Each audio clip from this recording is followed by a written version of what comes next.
So, um, mga ano kami nag-save. So, mga 6 ata yan, ganun. Mga 6:30.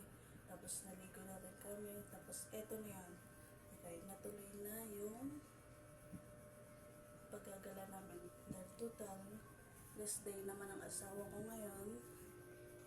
Magtatambay kami sa tablan. So, let's go. Guys, so nandito kami ngayon sa Davilan. Nagpapahinit kami. So, natuloy yung pangako ng asawa ko na magpapahinit daw kami sa Davilan. Ito na yan, guys. Ayun yung asawa ko, guys. So, ayun, nasa motor na yan. Kita nyo ba? Init masyado.